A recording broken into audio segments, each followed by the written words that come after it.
Oke, kembali lagi di part keempat ya dari analisis perancangan kerja yaitu pengantar Terbix dan MTM.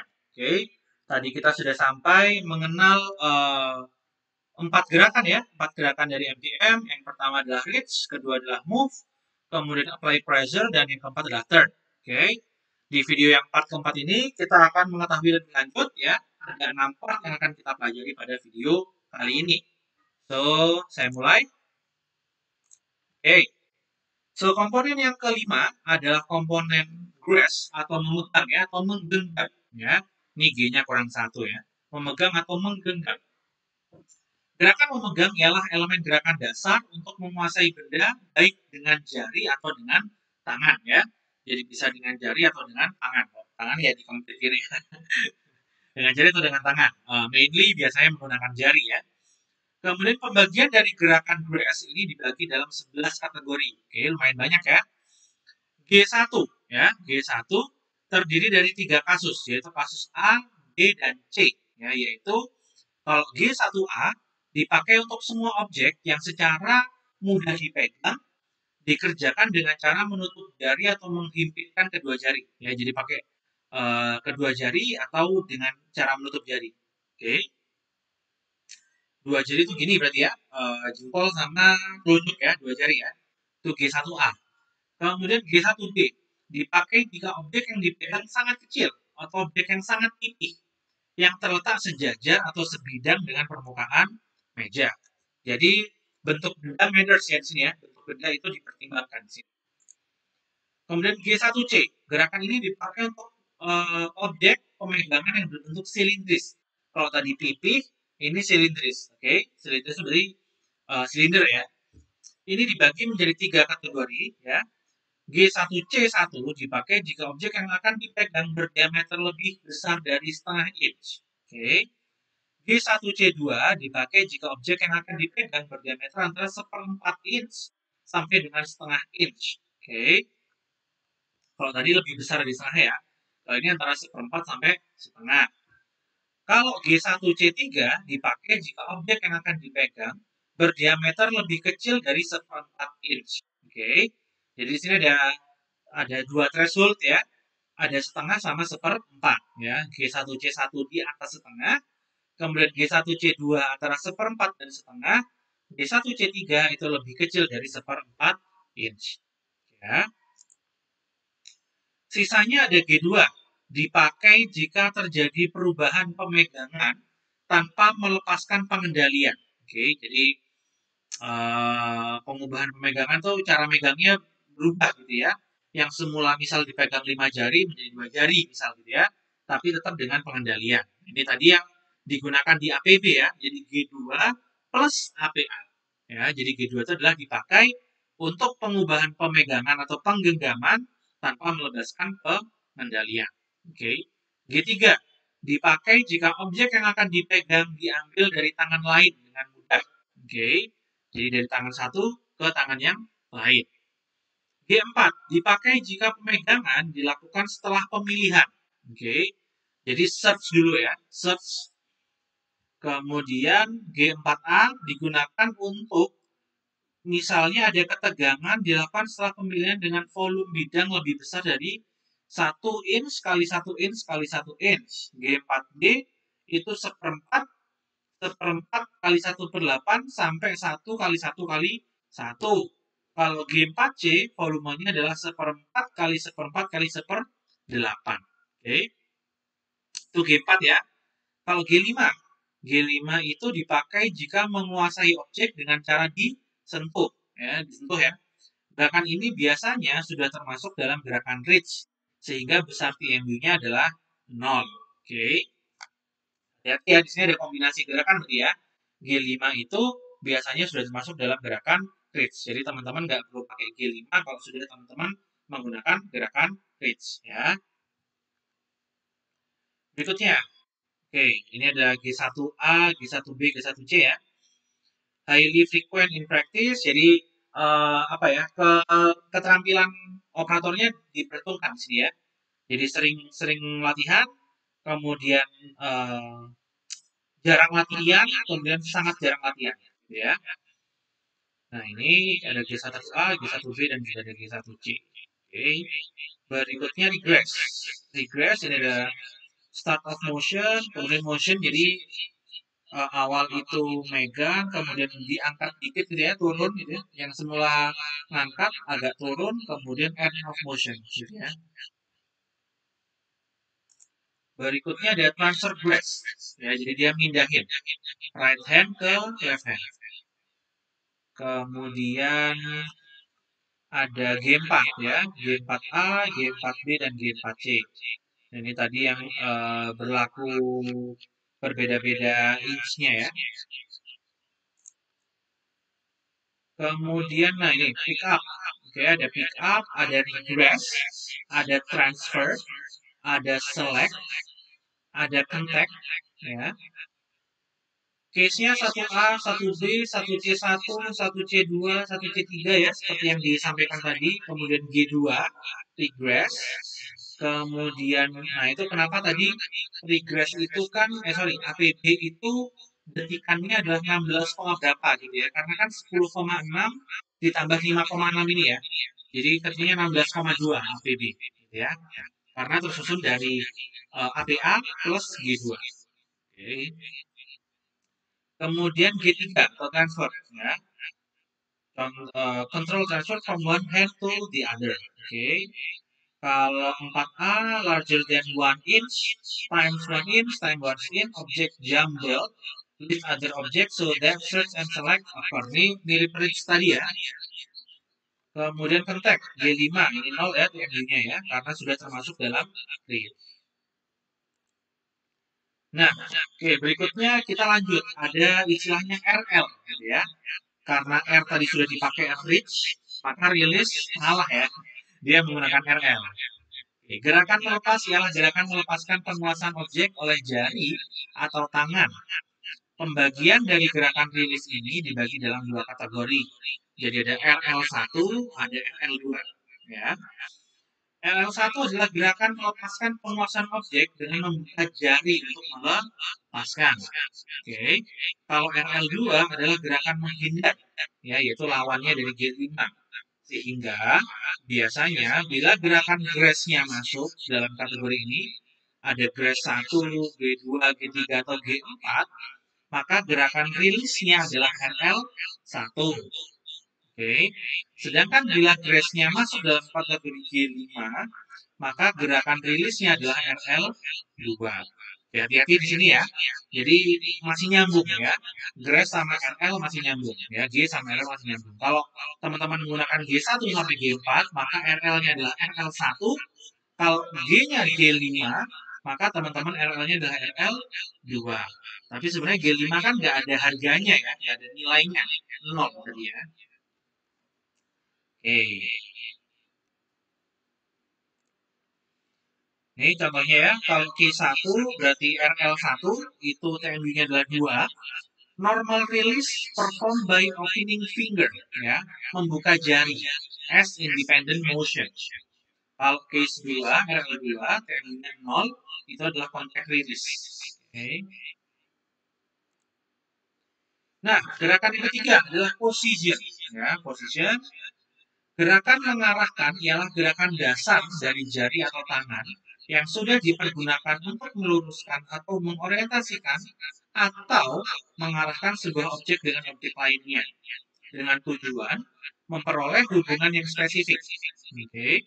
Position terjadi setelah objek ditransportasikan atau dipindahkan. Jadi sudah ada move ya.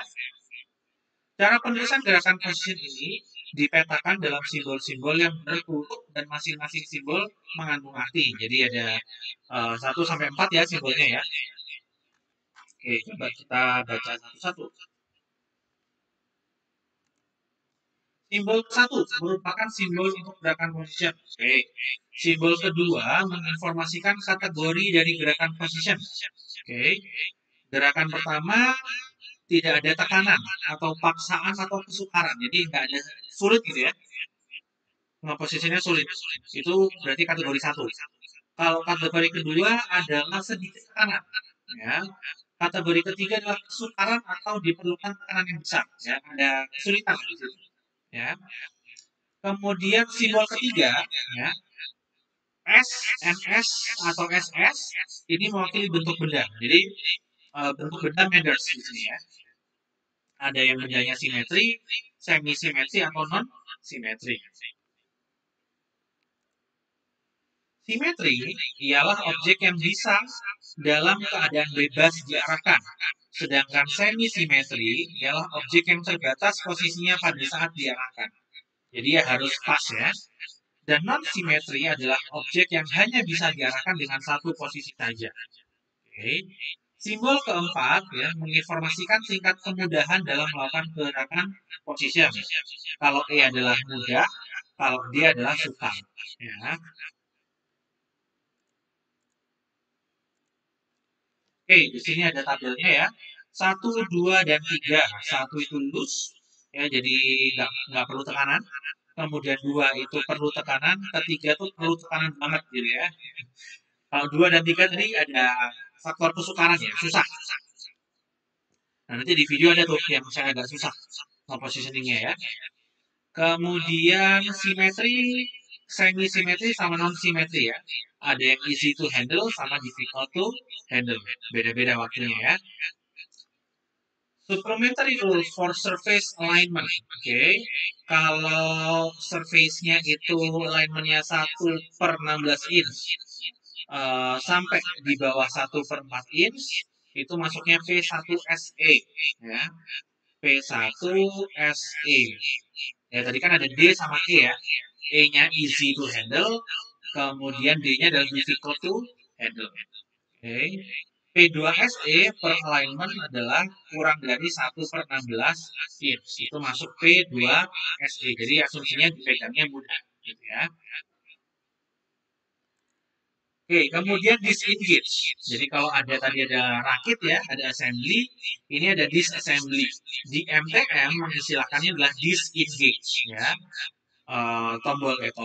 Simbolnya adalah D ya. Gerakan melepas rakit ialah gerakan dasar untuk memisahkan suatu objek dari objek yang lainnya. Tingkat usaha dari gerakan disengage ini dibagi dalam 3 kategori. Ada kategori D1, D2, dan D3. D1 ini mewakili loose, usahanya sedikit, bercampur dengan gerakan selanjutnya. Jarak pemisahan sampai dengan 1 inch. Oke. Kalau close, itu usaha normal, jarak pemisahannya antara 1 sampai 5 inch. Kalau tight, usahanya besar, jarak pemisahannya lebih besar dari 5 inch dan lebih kecil dari 12 inch. Ya. Jadi simbolnya ada 3. Simbol yang pertama mewakili gerakannya, disengage. Kemudian simbol kedua mewakili 1, 2, atau 3. Ya. Kemudian yang 3 ini E sama D ya, easy sama difficult ya, kayak yang tadi ya. Nah, ini disengage contohnya simbol ke-1 merupakan simbol untuk gerakan disengage. Oke. Simbol kedua menginformasikan tingkat usaha, tadi ada loose, ada close, ada tight ya. Simbol ketiga mewakili kesukaran ya, easy sama difficult. Ini ya, 1, 2, 3. Kemudian ada easy to handle sama difficult to handle. Phase of recoil. Okay. Over to 1 inch. Over 1 inch to 5 inch. Sama over 5 inch to 12 inch ya. Oke. Nah, gerakan berikutnya adalah high time. Ya, high time. High time ini terbagi menjadi 2 kategori ya. Yang pertama adalah eye travel. Eye travel adalah gerakan mata yang dipergunakan untuk mengubah pandangan dari suatu lokasi ke lokasi yang lain. Oke. Terdapat 2 cara pengukuran yang dapat dilakukan untuk menentukan eye travel ini. Ya. Yang pertama, berdasarkan sudut perpindahan mata, oke, penentuan TMU eye travel dapat menggunakan tabel berikut. Oke, jadi kita lihat sudutnya ya. Jadi matanya di teman-teman harus bisa kira-kira berapa derajat nih ya eye travelnya. Oke. Jadi sudut perpindahan 15 derajat sampai lebih dari sama dengan 75 derajat ya. Oke, dari satu lokasi ke lokasi yang lainnya. Oke. Jadi sudutnya datar ya, sudutnya datar. Karena kan matanya kan dia kan melihat mejanya nanti ya, melihat meja, melihat bidang datar sehingga nanti sudutnya yang dilihat adalah sudut datarnya. Oke. Nah, eye travel ya berdasarkan nilai garis antara mata ke bidang datar T dan garis tegak T hingga objek tujuan, oke, TMU dapat dihitung dengan menggunakan rumus sebagai berikut. Eye travel time di sini ada konstanta ya 15,2 dikalikan T. T itu adalah nilai garis antara mata ke bidang datar. Oke. Kemudian D itu adalah garis tegak ya, garis tegak terhadap T hingga objek tujuan. Oke, jadi bidang datarnya ke objek tujuan yaitu D. Ya, kalau T-nya itu adalah nilai garis antara mata ke bidang datar. Jadi tegak ya, dia apa vertikal ya, vertikal. Kalau D-nya adalah horizontal. Oke, nanti untuk T dan D-nya juga diketahui ya. Jadi teman-teman akan dapat IMU-nya. Nah, ini contohnya ya. Nah, ini bidang datarnya ya, bidang datarnya, ini bendanya, kemudian T-nya ya, T-nya jarak antara bidang datar sama mata ya, yaitu 40 cm. Kemudian D-nya adalah jarak bidang datar ke bendanya, yaitu 30 cm. Ya. Sehingga di sini 15,2 dikalikan 40 per 30. Nolnya kurang ya dia. 40 per 30. Oke, sehingga didapatkan 2,03 TMU. Oke. Nah, yang kedua selain eye travel adalah eye focus. Ya, eye focus ialah konsentrasi mata atau penglihatan mata terhadap suatu objek ya pada kurun waktu tertentu. Di sini sudah ditetapkan besaran TMU-nya adalah sebesar 7,3. Biasanya gerakan mata ini jadi satu. Jadi ada eye travel, ada eye focus. Jadi ada ET, ada EF ya. Nah, gerakan yang berikutnya adalah crank. Ini udah gerakan keberapa ya? Udah gerakan ke-10 kayaknya ya. Crank ialah gerakan memutar dari jari tangan atau pergelangan tangan dan lengan. Berbeda dengan turn, gerakan crank ini terdapat diameter dari putaran sebagai contoh memutar setir mobil. Oke, kalau tadi kan turn kan gerakan tangan gini ya, mungkin bedanya kecil gitu ya, bedanya silinder kecil gitu ya, kayak apa gasnya motor gitu ya, itu turn. Nah ini crank. Kalau crank tuh lebih besar diameternya. Bisa setir mobil, bisa apa itu? Em, pipa ya, pipa yang besar gitu ya, tuasnya pipa yang besar gitu. Nah itu menggunakan crank ya, jumlah putaran, kemudian ada C, ada diameter putaran, ada ENW. Nah ini cuma ini kita pakai lah ya, jarang kita pakai. Oke, ini ada rumusnya ya, ada rumusnya, kemudian ada tabelnya ya. Ini saya skip aja, silakan teman-teman pelajari sendiri ya untuk yang crank. Nah, sekarang adalah konversi waktu. Gimana cara mengkonversi waktu MTM ke detik? Ya, dalam aplikasi pengukuran kerja tidak langsung menggunakan metode MTM atau MTM1 ya sebagai apa patokan waktunya gitu ya. Digunakan serangkaian elemen gerakan teknik seperti yang tertera pada subbab 43. Okay. Gerakan-gerakan tersebut memiliki besaran waktu yang telah disediakan dalam tabel, yaitu tabel Terblix. Okay. Unit waktu yang digunakan dalam MTM adalah TMU, ya, Time Measurement Units, di mana 1 TMU itu sama dengan 0,0001 jam. Soalnya banyak banget ya. Atau 1 TMU itu setara dengan 0,036 detik. Berikut ini merupakan cara penghitungan TMU. Ya. Cara hitungnya nah ini, yang pertama adalah cari nilai masing-masing elemen gerak pada tabel Terblix dan bandingkan. Ya.